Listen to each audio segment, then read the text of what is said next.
Are villager trading halls getting you down? Are you having problems with villagers not going to sleep when it's the middle of the night, as you can see from outside? Are you having problems with villagers reconnected and disconnecting from their beds and their workstations and just being all kinds of broken and useless? Are you tired of trying to get half of them to sleep while the other half stay up all night? Are you tired of them putting their prices up because they won't sleep and they won't go back to their workstations? Are you tired of them locking out their trades because they won't go back to the workstations? Well, I have the solution to you. What if I told you that not only could we make a trading hall that the villagers never ever got confused about which bed was theirs or which workstation was theirs and didn't move about and you could find them easily, and they didn't put their prices up because they were confused and they didn't try and switch beds or workstations? And then what if I told you we could also make that into a working iron farm? Okay, so a couple of days ago I put out a video about how the new village mechanics work for the Bedrock Edition of Minecraft. Bearing in mind we're in the Bedrock Edition of Minecraft, we're not in the Java Edition of Minecraft, so yeah, this is only applicable to the Bedrock Edition. So what we're going to do is, first of all, we're going to make a perfect trading hall that the traders will never move. We know what workstation they're at, we can roll their trades as easy as we want, we can have them all organised and nice and compact. And then what we'll do after that is, once we've got that set up, we'll turn that into an iron farm as well. Okay, we're going to start up here off the ground, just for the sake of us not having to worry about all the spawning areas down there. And I'm just going to do a little bit of theory with you first. If we put down 4 beds in a row like that, and we have a bunch of villagers on here, that's going to declare itself a village, and we should get a cat spawning. Now, in all the testing I've done, iron golems and cats won't spawn on glass. But, did you see that? Look, we got a cat spawned inside the glass on top of the concrete. So we're going to have to build this entire thing out of glass, at least floor blocks above a solid object, if we're going to turn this into an iron farm. It doesn't matter for the actual villager trading part, but if you want to then turn this into an iron farm or even a cat farm to get cats, then make sure you've got no solid blocks underneath your glass for at least 4 blocks down from this whole thing, because you'll get cats spawning and iron golems spawning inside the glass. Right, I'm going to get rid of this and we're going to start again. So first of all, I've built a 16 by 16 platform which takes up an entire chunk with a 2-block wall around the outside. Now at the minute I'm doing this entire thing out of glass because the iron golems and the cats won't spawn on that. Eventually in the centre we're going to have some concrete or another solid block that the iron golems can spawn on. But for now we want everything to be made from glass so that we don't get anything spawning where we don't want it spawning in here. The next thing we're going to do is going to add our villagers. For this design, we're going to have 40 villagers, which means 40 beds and 40 people we can trade with, 40 workstations, and we need to have exactly the same number of villagers when we start as we do beds. So I'm going to cheat and I'm going to just spam a load of villagers in with these spawn eggs, and then I'm going to add them in. But what you'd need to do is you'd actually need to breed your villagers up with a villager breeder and bring the right amount across before you start. Now, you don't have to do it all at once. You can do this in stages. Like you could do 2 or 3 villagers at a time and then bring some more over. Okay, so I've got 1, 2, 3, 4, 5, 6, 7, 8, 9, 10 villagers, and we're going to do that first, which is going to be one side of this thing. So what I'm going to do now is I'm going to set it to nighttime. This whole thing works a lot easier if you do it at night. So obviously if you're playing in not a super flat world, you're playing on your actual world, wait till it gets to nighttime and the villagers start wanting to go to bed before you do this. Now, because I'm lucky enough to have the daylight cycle turned off in this, I've got infinite nighttime, so I can take my time doing this, but you'll probably want to do this in a little bit of a hurry so that it happens before morning. So there we go. Our first villager that's linked to his bed has gone to bed. We're going to put a second bed down now, and we're going to wait for the second villager to link to it, and he's going to go to bed. And then we're going to put our third bed down, and so on and so forth until we've got all of our villagers in their beds. And if you're wondering why I'm leaving a 3-block gap at either end, it's just so that all the beds fit nicely with each other with this design. So there we go. That's our 10th villager in bed and ready to become part of this trading system. So now what I'm going to do is I'm actually going to put a row of glass over their heads, 2 blocks thick. Now this is completely covering them up, but it won't cause them any harm. They can still stand up on their bed in the morning to be traded with, and then they can go back to sleep at night with this. The beds have a detection radius of 3/4 of a block, so 0.75 of a block. So a villager has to be pretty much touching his bed to go to sleep. So doing this, if I set it to morning, you'll see they'll all stand up and wake up, but they're not going to go anywhere. They're completely stuck. They can't go anywhere they will stay there pretty much forever. And then if I set it back to night again after that lazy bones has woken up, they'll all go back to sleep again. And they're never ever going to move. They're never going to get stuck. They're never going to slide out of there because we're going to block up the edges and things as well. Now what we need to do is we need to give them workstations, and we need to figure out which one's going to connect to which workstation so we know how we can roll their trades. So let's start here, and we'll assume it's that one that's going to get his workstation first. No, it's him. He's stood up. So we're going to put the workstation in front of them instead. Let's say we want a smithing table villager. I can't remember the name of them. Blacksmithing it. Oh, it's the first one. So we're going to give that one to them. And then let's say we want a loom villager or a shepherd. So we're going to pop that down there, see who connects to it. It is that one that connects to it. That's good.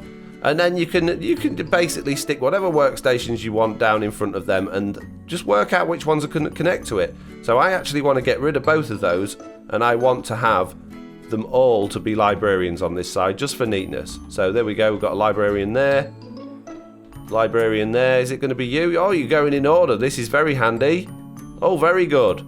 Very nice. Thank you for all going in order. That was actually very helpful. So there we go. We've got an entire row of villagers that are in bed, that can't get out the beds, that are all linked to these workstations. And now what we're going to do is we're just going to cover up these corner ends in glass so that the end ones don't ever fall out by mistake.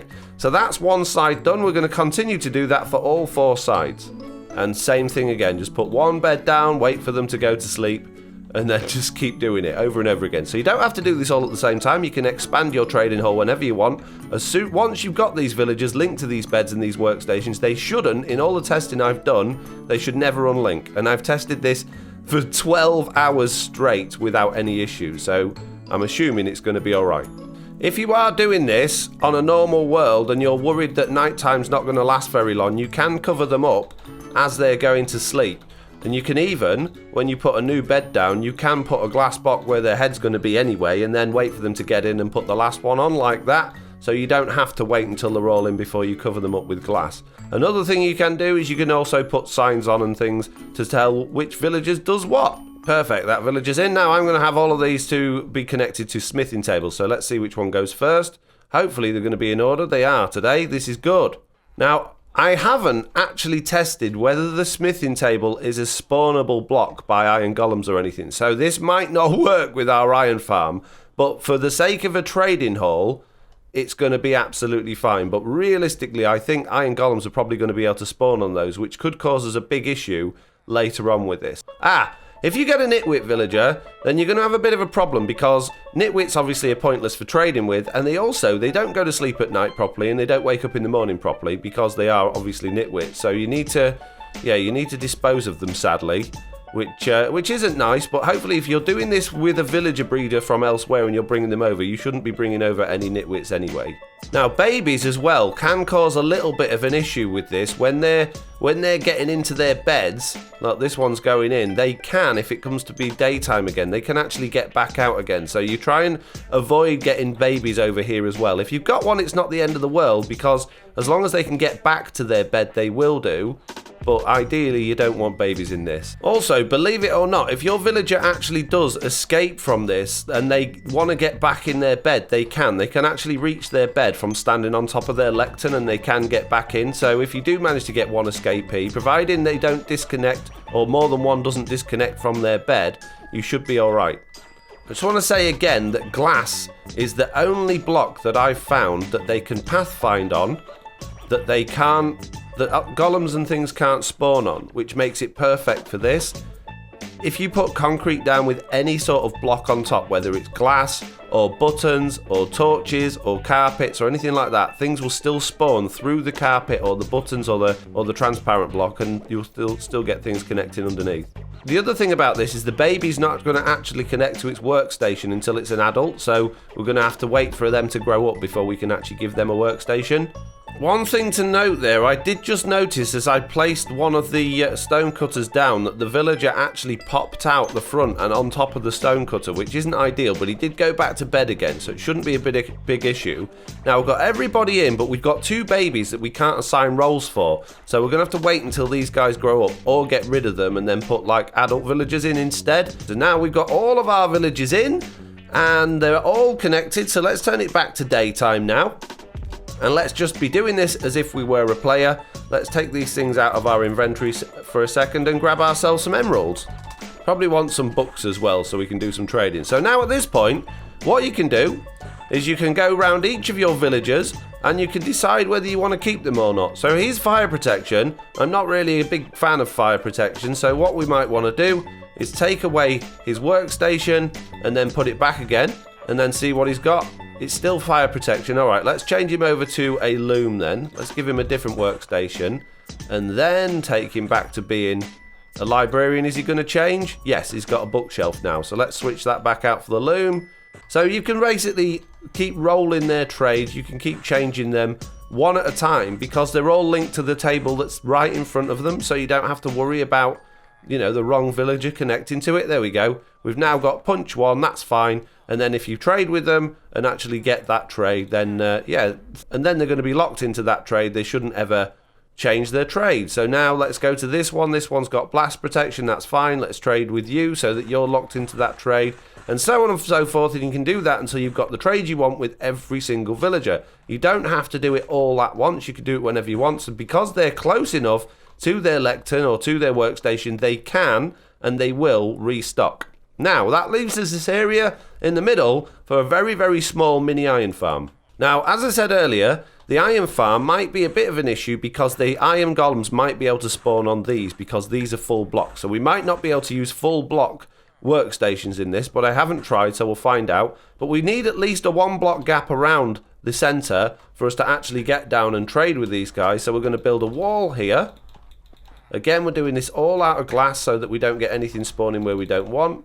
Now, let's find out where the actual village center is on here, because we can, if we have it in the middle, it's better, but it doesn't really matter for this design, to be honest. Of course, brings me to the universal Minecraft editor. I've loaded up the world we're looking at, and these are the coordinates for this village, and we can use these to actually work out where the center is. If you watched my video the other day of how the mechanics worked, I went into detail about all of this. I'm not going to do that today, but I am going to load up my fancy spreadsheet and figure out where the center of that village is. Now, this is the spreadsheet I actually put as a download on the last video. You are free to download this. There will be a link to it in the description. And what you do is you put in your X0, X1, Y0, Y1, Z0, Z1 into this bit here, and it shows you where your village center is. So we've got minus 17, 47, 5, 29, minus 28, 36, and that's giving us a center of 15, 17, and 4. So if we copy that command there, and then paste that into our world, that will actually put a block above where the village center is, which is going to be above one of the villagers. There we go, this one here. So this villager, for whatever reason, is the main villager of the farm, so things will spawn in a 16 block area around this villager. So 8 blocks that way, 8 blocks that way, 8 blocks that way, and 8 blocks that way. Now for this particular iron farm, it really doesn't matter about moving the center of the village to the center. In all the testing I've done, it doesn't make things spawn any faster if they've got more spawning spaces. But if you want to move the center of the village to the center of your farm, for whatever reason, you can do. You need a bell. So we're going to grab a bell, and what we'll do is we'll put this bell 3 blocks up, so we need a block above it like that, and then we're going to pop the bell there. So the villagers should start connecting to that bell. That's high enough up to not block the iron golem spawning underneath it. And then what you've got to have to do is actually break that villager's bed. If that villager doesn't have a bed, the bell should become the village center. So we're going to just leave it a couple of seconds, then open our program and see. So the center should be over 7, 7 now. We'll see. Loading up the files again, we can see the coordinates are now different from what they were before. So let's put them back in here. 25, minus 25, 39, 8, 32, minus 25, and then 39. And that gives us the village center of 7, 20, and then 7 again. So if we put this command back in here, like so, it shows us that 2 blocks below that glass is the village center. So that bell is now the center. That villager can no longer sleep, but it's not an issue. It's absolutely fine. You can still trade with them if you can click on them. It's very difficult to click on them when they're like that, but yeah, you can still use them.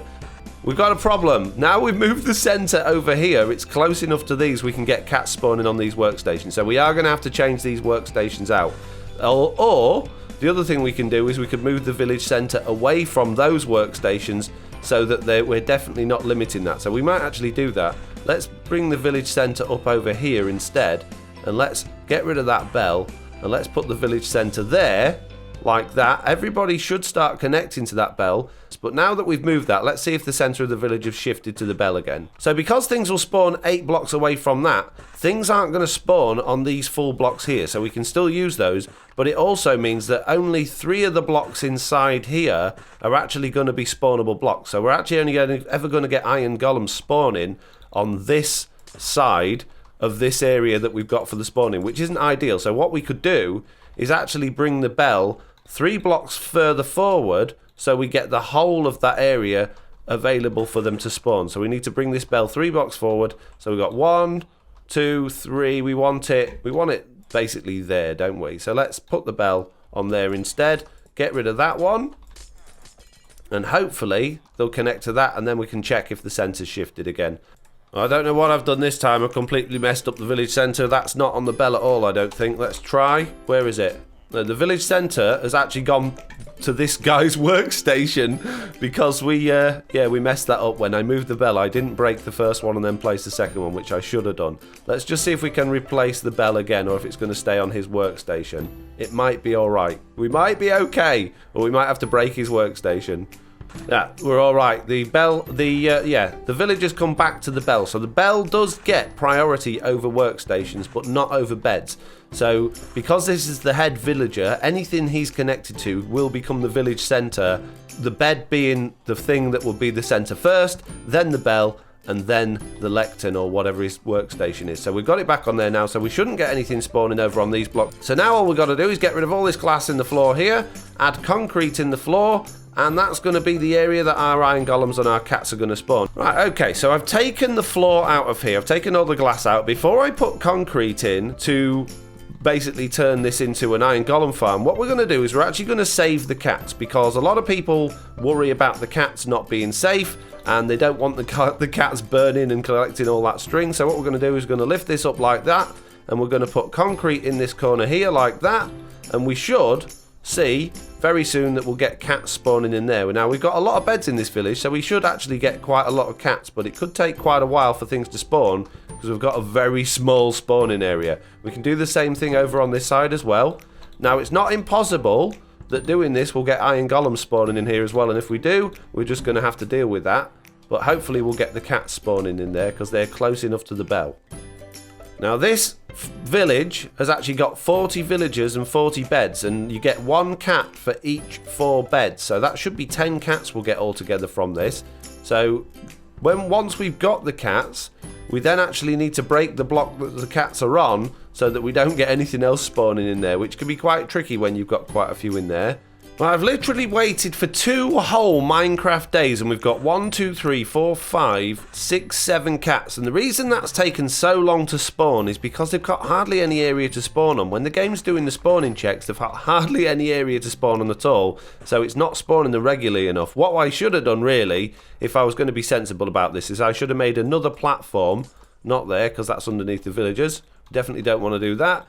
Yeah, I should have made another platform out the back here as long as this entire side wall is, and then that would have given them a lot more space to spawn. Now, we've only got 7. We need 10 cats to make them all completely safe, otherwise we're still going to get cats in there. But if we do that, look, there we go. Immediately we've got a cat spawning on there.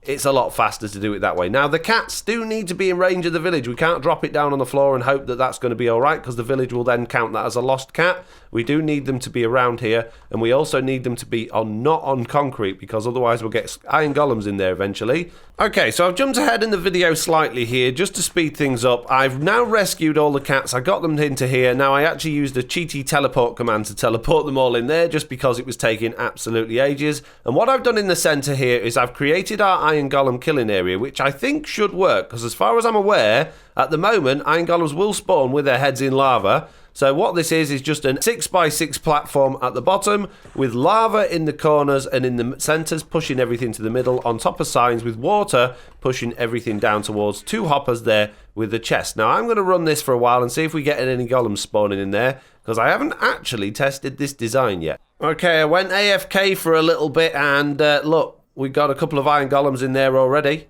So this is working.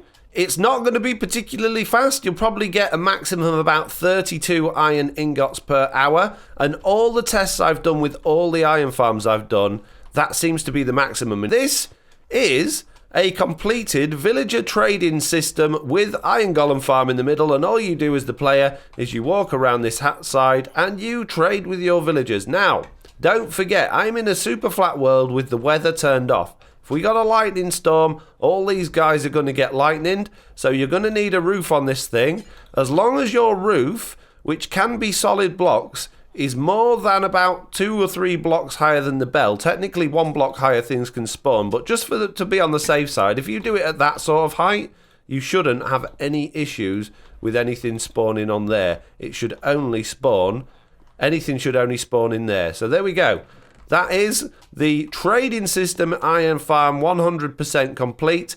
Now, if you want to make this, if you want to absolutely maximize the rates you can get from your iron golems in here, what I would suggest you do is move your villagers to the other side of this wall. So if you have the villagers on the other side of that wall, you can still move your center to the middle and you can increase the size of your spawning platform to the full chunk. Okay, I'm afraid that's the end of that little video there. I have a lot more to show you. I've recorded a lot more, including building another one that's even bigger that gives you even more iron over there. I'm going to release that video separately just because this one is too long. And we've pretty much covered everything I wanted to cover in terms of mechanics, in terms of keeping your villagers stuck on the spot, in terms of creating an iron spawning platform and everything else. Now, I've done rate tests, I've done all sorts of stuff.